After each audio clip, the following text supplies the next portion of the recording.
Joining us now is former federal prosecutor Neama Rahmani. Neama, always great to have you here. What made the district attorney up the charges to first-degree murder? What sort of evidence did he have to present to the grand jury?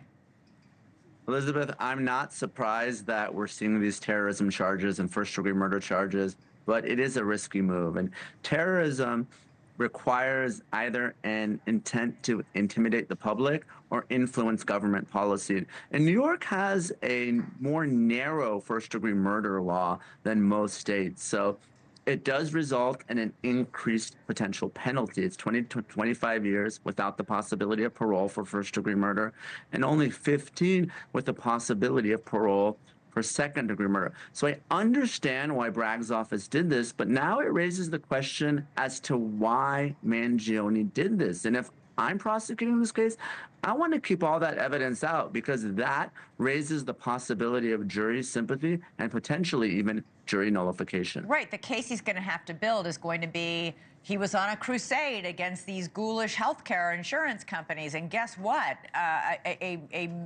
sizable number of Americans are frustrated and furious with their insurance companies. Yes, so it raises the element of why, and you have to get into Mangione's intent and his history. So it brings in a lot of evidence that otherwise could have been excluded. There's also one additional wrinkle here.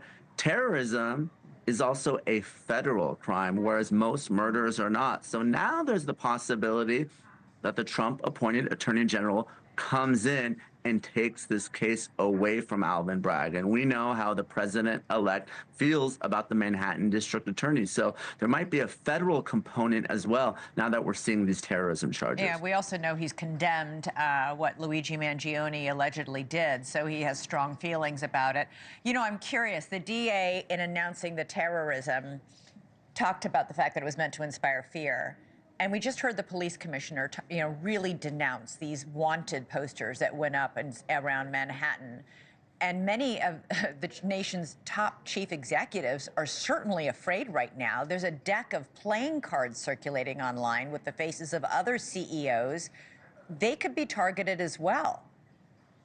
They could be. And I've been doing this a long time, more than 2 decades. I have never ever seen an accused murderer with this much sympathy, this much support on traditional and social media. And it's just something that we may never see again. So obviously in a criminal case, you have to get 12 out of 12 jurors unanimously to convict. And this case presents a very real possibility of a holdout juror, a stealth juror that tries to get on this panel to send a message to executives, the healthcare industry. So again, we're really playing with fire here as far as the prosecution is concerned by adding these charges. Do you think that support that Luigi Mangione currently, I hate to say it, enjoys among some quarters of America, will fade once more information comes out about him and his background? I mean, this was a child of privilege. He was born into a family worth reportedly tens of millions, if not $100 million. Ivy League educated, private schools, quit his job to go, practice yoga and read books because he could afford to. Versus Brian Thompson, the man he's accused of killing, self-made young man, not young man anymore, but self-made man from a tiny town, worked his way through college, blue-collar background. I mean, if you're talking about an everyman here, it sounds like it might, Brian Thompson fits the bill.